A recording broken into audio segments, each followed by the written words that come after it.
Hello everyone, welcome to all of you on the YouTube channel of Prince Civil Services. Guys, आज मैं आप लोगों के बीच में एंशियंट इंडिया यानी कि प्राचीन भारत का एक बहुत ही महत्वपूर्ण यानी कि इंपॉर्टेंट टॉपिक लेकर के आया हूँ, महाजनपद काल, 6ठी सदी ईसा पूर्व का। और इस टॉपिक को भी हम लोग क्वेश्चन आंसर यानी कि प्रश्न उत्तर के माध्यम से समझने का प्रयास करेंगे। तो चलिए बच्चों, इस टॉपिक को स्टार्ट करते हैं आज के सेशन को। लेकिन सेशन को स्टार्ट करने से पहले आप लोगों के लिए बहुत ही महत्वपूर्ण जानकारी। बच्चों, भारत का ये प्रिंस कॉलेज एकमात्र एक ऐसा इंस्टीट्यूट है, this is the only institute जिसमें कि आपको कॉलेज की प्रिपरेशन के साथ साथ आपको आईएएस और आरएएस की तैयारी कराई जाती है। यानी कि आप कॉलेज की तैयारी करेंगे, पढ़ाई करेंगे, उसके साथ साथ आप गवर्नमेंट जॉब यानी कि IAS, RAS, CDS, CAPF, SSC, कई सारे एग्जाम की आपकी तैयारी हो जाती है। ओके, तो इसको ज्वाइन करने के लिए या इसके बारे में अधिक जानकारी के लिए आप इस नंबर पे कांटेक्ट कर सकते हैं। प्लस अदर अपडेट के लिए आप हमारे प्रिंस सिविल सर्विसेज के टेलीग्राम चैनल को भी ज्वाइन कर सकते हैं। ये आपका इसका लिंक है, प्रिंस सिविल सर्विसेज, जहां आप सर्च करेंगे टेलीग्राम पे आपको मिल जाएगा। प्लस सोशल मीडिया के अन्य प्लेटफॉर्म भी हमारे, जैसे यूट्यूब चैनल है आपका, फेसबुक है, इंस्टाग्राम है, वहां से भी आप हमारे साथ जुड़ सकते हैं और आपकी तैयारी के लिए नए नए अपडेट, क्वेश्चन आंसर, आपका पीडीएफ मटेरियल, स्टडी मटेरियल, कई सारी चीजें आपको मिलती रहेंगी। तो प्लीज ज्वाइन कीजिए इस सोशल मीडिया से, आप हमसे जुड़िए और अपनी तैयारी को आगे बढ़ाते रहिए। चलिए बच्चों, सेशन को स्टार्ट करते हैं। और आज के हमारे सेशन का सबसे पहला सवाल, निम्नलिखित में से कौन सा एकमात्र महाजनपद दक्षिण भारत में स्थित था? ए अस्मक, बी कंबोज, सी मगध, डी गांधार। तो बच्चों, ये आपका सेशन का पहला सवाल कि दक्षिण भारत का वो कौन सा एकमात्र महाजनपद है जो कि दक्षिण भारत में स्थित माना जाता है। बाकी के यानी कि टोटल महाजनपद कितने बच्चों? टोटल महाजनपद है 16, लेकिन एकमात्र अस्मक जो कि गोदावरी नदी के किनारे स्थित था, जो कि दक्षिण भारत का एकमात्र महाजनपद माना जाता है। यानी कि बाकी के जो 15 महाजनपद है वो कहाँ स्थित है? वो स्थित है उत्तर भारत और उत्तर पश्चिम भारत में। ठीक है, ध्यान रखिएगा। अस्मक जिसकी राजधानी पोतन या प्रतिष्ठान को माना जाता है। वर्तमान में अगर बात करें अस्मक, तो ये तेलंगाना, आंध्र प्रदेश और महाराष्ट्र के कुछ पार्ट में ये पाया जाता था। वर्तमान में तेलंगाना, आंध्र प्रदेश और महाराष्ट्र का भी कुछ पार्ट इसमें माना जाता है। ठीक है, यानी कि इस प्रश्न का उत्तर क्या हो जाएगा? इस प्रश्न का उत्तर हो जाएगा अस्मक। और ध्यान रखिएगा, आपकी जानकारी के लिए, महाजनपद यानी कि 6ठी सदी ईसा पूर्व में 6th BC में कुल कितने महाजनपद हैं? 16। और 16 में से 15 महाजनपद उत्तर भारत और उत्तर पश्चिम भारत में पाए जाते हैं। एकमात्र महाजनपद जो कि दक्षिण भारत में स्थित माना जाता है वो है अस्मक, जिसकी राजधानी पोतन या प्रतिष्ठान मानी जाती है। और किस नदी के किनारे है? गोदावरी नदी के किनारे है। क्लियर? चलिए, अब मैं आपको एक मैप के माध्यम से 16 महाजनपद की जानकारी आपको प्रदान कर देता हूं। कौन कौन से थे ये देखिएगा। उत्तर पश्चिम भारत, कंबोज, गांधार, कुरु, पांचाल, सूरसेन, मत्स्य, अवंती, वत्स, चेदी, कौशल, वज्जी, मल्ल, अंग, मगध, काशी और अस्मक। ये 6th BC के 6ठी सदी ईसा पूर्व के कुल मिलाकर के 16 महाजनपद माने जाते हैं। यानी कि उत्तर वैदिक काल में जो सर्वोच्च इकाई थी जनपद, वो इस 6ठी सदी ईसा पूर्व में महाजनपद में परिवर्तित हो जाती है। और आज हम इन 16 महाजनपद के बारे में जानकारी प्राप्त करेंगे इस सेशन के अंतर्गत। ओके, ठीक है बच्चों, ध्यान रखिएगा। टोटल 16 महाजनपद है और हमारा प्रश्न क्या था? ये अस्मक। क्लियर? चलिए, अब बात करते हैं, निम्नलिखित में से किसको महाजनपद के उद्भव का प्रमुख कारण माना जाता है? ए लौह उपकरण, बी तांबे का उपकरण, सी शासक, डी कृषि। ध्यान रखिएगा, सवाल को ध्यान से पढ़ना है। प्रश्न क्या है, ध्यान से पढ़िएगा कि निम्नलिखित में से किसको महाजनपद का प्रमुख कारण माना जाता है। प्रमुख यानी कि मुख्य कारण माना जाता है। तो ध्यान रखिएगा, इसका उत्तर है लौह उपकरण। ओके, क्योंकि जनपद तक आते आते जनपद भी कहीं ना कहीं लौह उपकरण के माध्यम से जनपदों का विकास हुआ था, और सबसे प्रमुख कारण लौह उपकरण को ही माना जाता है। और इसलिए यह भी कहा जाता है लौह उपकरण के कारण ही भारतीय इतिहास का द्वितीय नगरीकरण हुआ था। यानी कि अगर हम बात करें, प्रथम नगरीकरण कब है बच्चों? First urbanisation IBC, Indus valley civilisation में। और द्वितीय नगरीकरण यानी कि सेकंड अर्बनाइजेशन 6ठी सदी ईसा पूर्व यानी कि महाजनपद काल में माना जाता है। क्लियर? और इसका प्रमुख कारण क्या है? लौह उपकरण। बाकी के शासक और कृषि ये सपोर्टिंग रोल में है। अब लोहे के उपकरण से महाजनपद का उदय कैसे हुआ, इसको समझ लेते हैं। इसको हम लोग समझते हैं। देखिए, लोहे के उपकरण से द्वितीय नगरीकरण या महाजनपद का उदय कैसे हुआ। देखिए, लोहे के उपकरण को प्रयोग करने से दो प्रकार की गतिविधियां हुई। पहला, लोहे के उपकरण प्रयोग करने से जंगलों की कटाई हुई। यानी कि जो उत्तर वैदिक के जो आर्य थे वो और आगे बढ़ने लगे। जंगलों की जो कटाई हुई है, जंगलों की कटाई से दो चीजें हुई। एक, रहने के लिए बस्तियों के लिए जमीन, प्लस दूसरा कृषि करने के लिए भी जमीन। यानी कि अब जो जमीन है वो ज्यादा मात्रा में मिलने लगी। क्यों? कोई लोहे की कुल्हाड़ी से जंगलों को काटा जाने लगा। अब दूसरा, यही लोहे के उपकरणों से क्या हुआ? लोहे के उपकरणों का प्रयोग किया गया कृषि में। तो गहरी जुताई से ज्यादा उत्पादन होने लगा, और जब ज्यादा उत्पादन होने लगा तो कृषि में अधिशेष होने लगा। यानी कि अधिशेष बचने लगा, सरप्लस होने लगा। और जब अधिशेष होगा तो एक फॉर्मूला है, जनसंख्या भी बढ़ेगी, प्लस ये अन्य चीजों को भी सपोर्ट करेगा, जैसे कि व्यापार।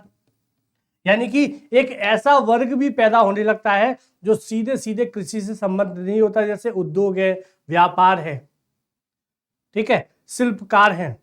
तो ये सारी चीजें किसकी विशेषता होती है? नगरों की विशेषता होती है। यानी कि लोहे के उपकरणों ने द्वितीय नगरीकरण या महाजनपदों के उद्गम में सहायता की। यानी कि जो जनपद थे, धीरे धीरे जनपदों की जनसंख्या बढ़ने लगी, बस्ती के लिए जमीन उपलब्ध थी, तो धीरे क्या हुआ, जनपद जो थे उत्तर वैदिक काल के महाजनपदों में परिवर्तित होने लगे।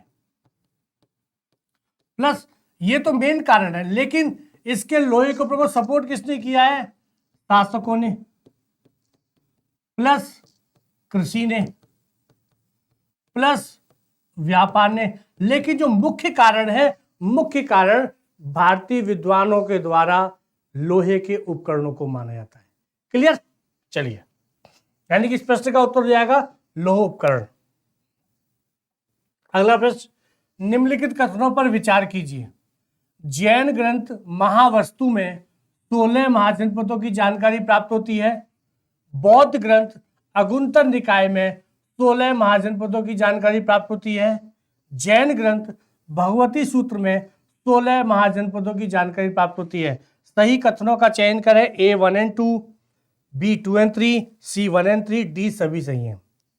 चलिए देखिए, ये बहुत अच्छा प्रश्न है। यानी कि जिस 16 महाजनपद की मैं आपसे बात कर रहा था, आखिर इसके बारे में जानकारी के साहित्यिक स्रोत क्या हैं? तो सबसे पहला है जैन ग्रंथ 16 महाजनपद। बच्चों, ये गलत है, ध्यान रखिएगा। ये सही है, ये जो ग्रंथ है इसी ग्रंथ से 16 महाजनपद की जानकारी प्राप्त होती है, एकदम करेक्ट है। लेकिन गलत क्या है? ये महावस्तु जैन ग्रंथ नहीं बल्कि एक बौद्ध ग्रंथ है। ध्यान रखिएगा, ये क्या है? ये एक बौद्ध ग्रंथ माना जाता है। इसका अर्थ है, ध्यान रखिए, यूपीएससी आरएस के द्वारा बच्चों को एग्जाम में ऐसे ही फंसाया जाता है। ये सही है कि महावस्तु से ही 16 महाजनपद की जानकारी प्राप्त होती है, लेकिन ये जैन ग्रंथ नहीं बल्कि बौद्ध ग्रंथ है। तो पहला गलत है, दूसरा एकदम सही है। बौद्ध ग्रंथ अगुंतर निकाय में 16 महाजनपद की जानकारी प्राप्त होती है, ये भी सही है। और तीसरा भी सही है, जैन ग्रंथ भगवती सूक्त से 16 महाजनपद की जानकारी प्राप्त होती है। यानी कि हमारा पहला कथन गलत है, सेकंड और third statement is correct. It means हमारा आंसर क्या हो जाएगा, बी 2 और 3। क्लियर। तो बच्चों ध्यान रखिएगा, ऐसी छोटी छोटी चीजों का भी ध्यान रखना है। बच्चे क्या करते हैं, अरे महावस्तु में 16 महाजनपद की जानकारी नहीं, आगे पढ़ लीजिए शब्द क्या है, बौद्ध है कि जैन है। क्लियर। चलिए आगे चलते हैं। नेक्स्ट है, निम्नलिखित में से कौन से प्रसिद्ध नगर बुद्ध काल में शामिल थे। यानी कि बुद्ध काल में 6 नगरों की चर्चा की जाती है जो बहुत ही प्रसिद्ध थे। ए चंपा, 2 राजगृह, 3 साकेत, 4 कंबोज। सही का चयन करें, यानी कि इन चारों में से कौन कौन से नगर बुद्ध काल के 6 महानगरों में शामिल माने जाते हैं। तो देखिए, पहला चंपा यस माना जाता है, राजगृह ये भी माना जाता है, साकेत ये भी माना जाता है। इसके अलावा 3 और है, श्रावस्ती, काशी और कौशाम्बी।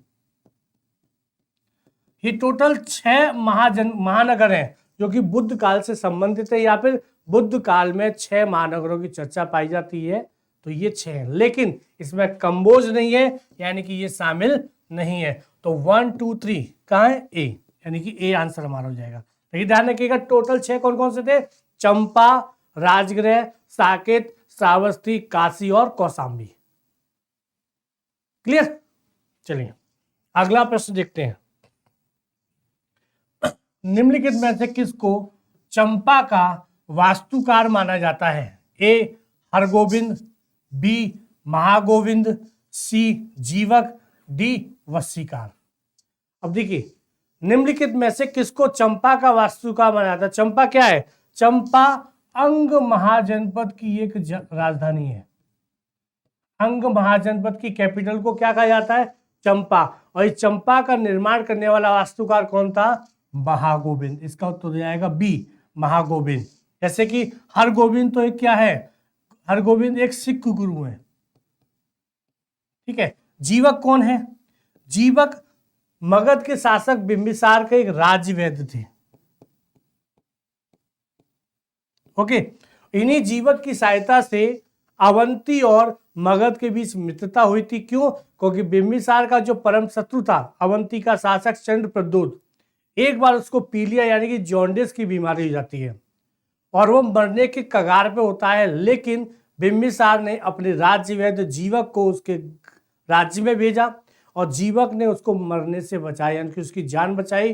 तभी से बिंबिसार और अवंती जो शत्रु थे मित्र बन जाते हैं। जीवक को याद रखिएगा। वसीकार ये अजातशत्रु का प्रसिद्ध मंत्री था, जिसकी सहायता से अजातशत्रु ने वज्जी के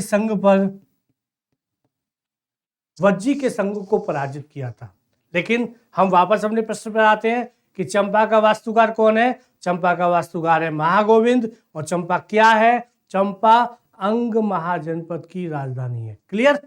चलिए नेक्स्ट, निम्नलिखित कथनों पर विचार कीजिए। अथर्ववेद से अंग की जानकारी प्राप्त होती है, अथर्ववेद से मगध की जानकारी प्राप्त होती है, विदेह को वर्तमान के आधुनिक बसाड़ के नाम से जाना जाता है। सही कथनों का चयन करें। इस बार भी बहुत ही अच्छा प्रश्न है बच्चों। अब देखिए, मैं आपको बता दूं, हमारे कुल वेद कितने हैं, 4। ऋग्वेद, सामवेद, यजुर्वेद और अथर्ववेद। अथर्ववेद लगभग 6ठी सदी ईसा पूर्व के आसपास का ही माने जाते हैं। उत्तर वैदिक काल के अंतिम चरण में इसकी रचना हुई थी। और अथर्ववेद में कई सारे महाजनपद की जानकारी प्राप्त होती है। जैसे कि पहला सही है, अथर्ववेद में अंग की जानकारी, यानी कि अथर्ववेद में अंग महाजनपद के बारे में जानकारी प्राप्त होती है, अंग का जिक्र है। दूसरा भी सही है, अथर्ववेद में ही मगध की जानकारी प्राप्त होती है। और अथर्ववेद में ही एक जगह आर्य जो है मगध के लोगों की मृत्यु की कामना करते हैं, यानी कि चिढ़ते थे, इनसे नाराज रहते थे, इनसे जलते थे।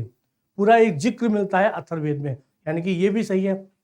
तीसरा गलत है बच्चों, देखिए विदेह को नहीं बल्कि जो वैशाली है महाजनपद में, वैशाली जो स्थान है, जो राजधानी है, उसको आधुनिक बसाड़ के नाम से जाना था। विदेह को नहीं बल्कि वैशाली को आधुनिक बसाड़ के नाम से जाना जाता है। यानी कि हमारा उत्तर हो जाएगा, पहला सही है और दूसरा सही है। उत्तर हमारा होगा ए, 1 और 2। क्लियर? चलिए आगे चलते हैं। निम्नलिखित कथनों पर विचार कीजिए।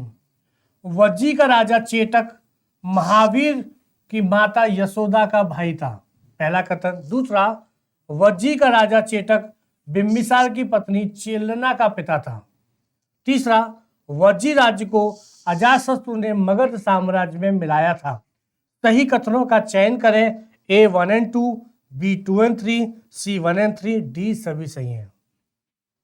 चलिए अभी हम लोग वज्जी की बात ही कर ही रहे थे, वज्जी का प्रश्न भी आ गया।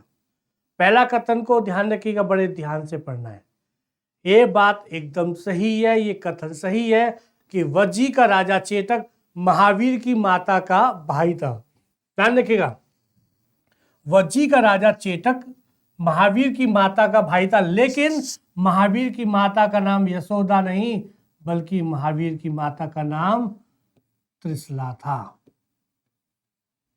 देखिए कितना छोटा मिस्टेक है। अचानक ही आपको याद होगा कि यस महावीर की माता जो थी वो चेटक की बहन थी, याद हो गया, एकदम पक्का याद है, आपने देखते ही मारते। लेकिन गलती कहाँ कर दी? महावीर की माता का नाम क्या है? महावीर स्वामी की माता का नाम, जिनको जैन धर्म का वास्तविक संस्थापक माना जाता है, वो थी त्रिशला, यशोदा नहीं। यशोदा उनकी पत्नी का नाम है। दूसरा, यानी कि पहला गलत हो गया, दूसरा एकदम सही है। यस, वज्जी का राजा जो चेटक था, उसकी जो पुत्री थी चेलना, वो मगध के शासक बिम्बिसार की पत्नी थी। यानी कि आप ये भी कह सकते हैं मगध के शासक बिम्बिसार की जो पत्नी थी चेलना, वो राजा चेटक की पुत्री थी। एकदम सही है, ठीक है। प्लस ये चेलना इतिहास में अगला जो शासक बनने वाला था मगध का बिम्बिसार के बाद, अजातशत्रु की माता भी मानी जाती है। तीसरा भी सही है, वज्जीराज को ही अजातशत्रु ने मगध साम्राज्य में मिलाया था। ओके, यानी कि दूसरा तीसरा कथन सही है, पहला गलत है, तो हमारा ऑप्शन हो जाएगा बी 2 और 3। ओके, चलिए अगला प्रश्न देखते हैं। निम्नलिखित कथनों पर विचार कीजिए। अथर्ववेद में काशी की जानकारी प्राप्त होती है। दशरथ जातक में राम काशी के राजा थे। कौशल महाजनपद को सरयू नदी 2 भागों में विभाजित करती थी। सही कथनों का चयन करें। अगेन उसी प्रकार का प्रश्न है। पहला एकदम सही है, अथर्ववेद से ही काशी की जानकारी प्राप्त होती है। दूसरा भी सही है, जो दशरथ जातक है, जातक कौन है बच्चों? जातक क्या होता है? जातक ध्यान रखिएगा बौद्ध धर्म के ग्रंथ माने जाते हैं, और ये कहा जाता है जातकों में ही महात्मा बुद्ध के पूर्व जन्म की जो कहानियां हैं किससे मिलती हैं। यानी कि जातक किससे संबंधित है बच्चों? जातक संबंधित है बौद्ध धर्म से। ये बौद्ध धर्म के ग्रंथ माने जाते हैं और इनमें महात्मा बुद्ध के पूर्व जन्म की कहानियां प्राप्त होती है। किसकी? पूर्व जन्म की कहानियां प्राप्त होती है। लेकिन उसी दशरथ जातक में ये कहा गया है कि राम काशी के राजा थे। एकदम सही है। तीसरा ये भी सही है, कौशल महाजनपद को सरयू 2 भागों में विभाजित करती थी। एकदम सही है। यानी कि पहला दूसरा तीसरा तीनों कथन सही है, हमारा उत्तर हो जाएगा डी, सभी सही हैं। नेक्स्ट, निम्न में से किस शासक को प्रसेनजित ने काशी दहेज में दिया था? प्रसेनजित कहां का शासक है बच्चों? प्रसेनजित है कौशल का। ए बिम्बिसार को दिया था, बी अजातशत्रु को दिया था दहेज में, सी उदयन को दिया था, डी ए और बी। बहुत ही अच्छा प्रश्न है बच्चों, बहुत ही अच्छा प्रश्न है। एक ही प्रश्न में आपको 2-3 चीजों की जानकारी प्राप्त होगी। इस प्रश्न का उत्तर तो बच्चों डी है, ध्यान रखिएगा ए और बी। यानी कि प्रसेनजित ने बिंबिसार को भी दिया था दहेज में काशी और अजातशत्रु को भी दिया था। कैसे दिया था इसकी कहानी सुनिएगा। देखिए, सबसे पहले बिंबिसार कौन है? बिंबिसार मगध का शासक है और अजातशत्रु का पिता है। कौशल के शासक प्रसेनजित ने सबसे पहले अपनी बहन यानी कि सिस्टर महाकौशला का विवाह बिंबिसार के साथ किया था और इस विवाह के उपलक्ष्य में उसने काशी दहेज में दे दिया था। किसको? बिंबिसार को। लेकिन फिर ये अजातशत्रु को कैसे मिला? तो इसकी भी एक बड़ी रोचक कहानी है। अजातशत्रु ने शासक बनने से पहले अपने पिता की हत्या की, इसलिए इसको पितृहंता भी कहा जाता है और इनके वंश जो हर्यंग वंश है उसको भी पितृहंता वंश कहा जाता है। अब देखिए, अजातशत्रु ने बिंबिसार की हत्या कर दी और जैसी हत्या की है, चूंकि बिंबिसार प्रसेनजित के बहनोई थे और उन्होंने काशी दहेज में दिया था, प्रसेनजित ने नाराज होकर काशी को वापस छीन लिया। लेकिन अजातशत्रु का कहना था, चूंकि मैं मगध का शासक हूं और ये काशी आपको हमें पहले आपने दे दिया था तो ये मेरे ही राज्य का भाग माना जाएगा, इसको वापस करो। प्रसेनजित मना कर देते हैं। अजातशत्रु कौशल पर आक्रमण करते हैं, प्रसेनजित को पराजित कर देते हैं। लेकिन एक दूसरे युद्ध में प्रसेनजित अजातशत्रु को पराजित करते हैं, यानी कि बराबर की स्थिति में होते हैं। लेकिन प्रसेनजित अजातशत्रु से प्रभावित हो जाता है और अपनी पुत्री वाजिरा, किसका नाम? अपनी पुत्री वाजिरा का विवाह अजातशत्रु से कर देता है और इस वाजिरा के विवाह के उपलक्ष्य में फिर से वो काशी को दहेज में दे देता है। किसको? अजातशत्रु को। यानी कि दोनों सही है, बिंबिसार भी सही है और अजातशत्रु भी सही है। बिंबिसार को दिया था बहन की शादी के उपलक्ष्य में और अजातशत्रु को दिया था पुत्री की शादी के उपलक्ष्य, यानी कि दोनों सही है। इसका आंसर डी हो जाएगा, ध्यान रखिएगा। चलिए अगला प्रश्न बच्चों, निम्न में से किस महाजनपद के शासक के ऊपर 3 नाटकों की रचना की गई है? ध्यान रखिएगा, नाटक किसमें? ये नाटक है संस्कृत भाषा में। संस्कृत भाषा में।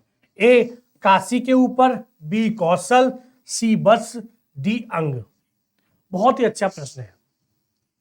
किस महाजनपद के शासक के ऊपर 3 नाटकों की रचना की गई थी? नाटक किस भाषा में थे? संस्कृत में। तो बच्चों उस महाजनपद का नाम है वत्स। वत्स का जो शासक था, वत्स के शासक का नाम है उदयन। अब ये इसके ऊपर नाटक क्यों लिखे गए? तो बड़ी ही रोचक कहानी है।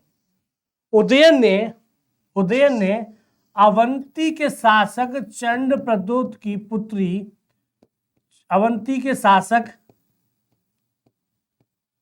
चंडप्रद्योत की पुत्री वासवदत्ता के साथ प्रेम विवाह किया था। किसके साथ? वासवदत्ता के साथ प्रेम विवाह किया था और इनके प्रेम विवाह की चर्चाएं इतना ज्यादा प्रसिद्ध थी कि आगे चल करके लगभग 300-400 सालों के बाद इनके ऊपर नाटक लिखे गए। किसके ऊपर? उदयन और वासवदत्ता की प्रेम कहानी या प्रेम विवाह के ऊपर 3 नाटकों की रचना की गई है। और नाटक कौन कौन से बच्चों? एक है स्वप्न वासवदत्ता। ये किसके द्वारा लिखा गया है? ये लिखा गया है नाटककार भास के द्वारा। प्लस आगे चल करके एक शासक है हर्षवर्धन ने भी 2 नाटकों की रचना की थी। एक था रत्नावली और दूसरा था प्रियदर्शिका। दूसरा नाटक कौन सा है? प्रियदर्शिका। यानी कि ये तीनों नाटक संस्कृत भाषा में है और इन दोनों की रचना की है रत्नावली प्रियदर्शिका की हर्षवर्धन ने, स्वप्न वासवदत्ता की भास ने की है। और इन तीनों नाटकों की खास बात क्या है? इन तीनों नाटकों का जो नायक है, कौन कौन है? नायक है उदयन और उसकी पत्नी जिसके सामने प्रेम विवाह किया था वासवदत्ता अवंती के शासक चंडप्रद्योत की पुत्री मानी जाती है। क्लियर? अब देखिए एक ही प्रश्न से आपको कितनी सारी चीजों की जानकारी प्राप्त हुई है। चलिए बच्चों ये देखिए, ये पूरा जो हमने सीरीज आप लोगों के लिए स्टार्ट की है, प्रश्न उत्तर यानी क्वेश्चन आंसर के माध्यम से आपको टॉपिक की जानकारी देना, प्लस इससे आपको दो चीज फायदा होते हैं। इससे आपको क्या फायदा होता है? पहला फायदा होता है कि आपको ये पता चल जाता है कि टॉपिक के अंदर कौन सा सब टॉपिक इंपोर्टेंट है, पहली बात। दूसरी बात, आपको यह भी पता चलता है कि UPSC plus RAS plus other जो गवर्नमेंट के एग्जाम है उनके क्वेश्चन का पैटर्न कैसा होता है।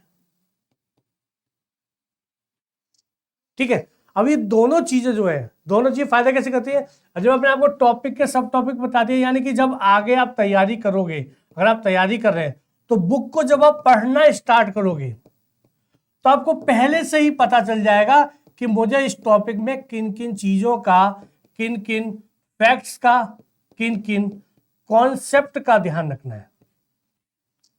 क्लियर? दूसरा, आपको आपकी प्रैक्टिस भी हो रही है कि यूपीएससी और आरएएस के प्रश्न कैसे आते हैं, प्लस आप जब बुक को आप पढ़ोगे तो आप अपने अंदर से भी कुछ क्वेश्चन बना सकते हैं। कैसे बना सकते हैं? जैसे कि मैंने लास्ट प्रश्न में आपको क्या क्या बताया। मैंने प्रश्न क्या पूछा था कि किस महाजनपद के शासक का नाम है, किसका शासक के ऊपर 3 नाटक रचना किए। आगे कोई ये भी पूछ सकता है कि शासक का नाम क्या है, उदयन। किसका साथ प्रेम विवाह किया था, वासवदत्ता। ठीक है, नाटक कौन कौन से हैं, तीनों हो जाएंगे, प्रियदर्शिका, रत्नावली और स्वप्न वासवदत्ता। एक प्रश्न और इससे बन सकता है कि इन तीनों नाटकों की रचना किसने की है। एक प्रश्न और बन सकता है, इन नाटकों की रचना किस भाषा में की गई है। अब यानी कि देखिएगा, एक प्रश्न के माध्यम से कम 7 से 8 फैक्ट मैंने आपको बता दिए। 7 से 8 नए क्वेश्चन जिनकी बनने की संभावना हो सकती है, मैंने उससे भी आपको परिचित करा दिया है। ठीक है, तो हमारा उद्देश्य ये है। तो इसी उद्देश्य की पूर्ति के लिए लगातार कमेंट करते रहिए, सब्सक्राइब करते रहिए, ज्यादा से ज्यादा शेयर कीजिए और इस सीरीज का आप लोग फायदा उठाइए। चलिए बच्चों, थैंक यू सो मच।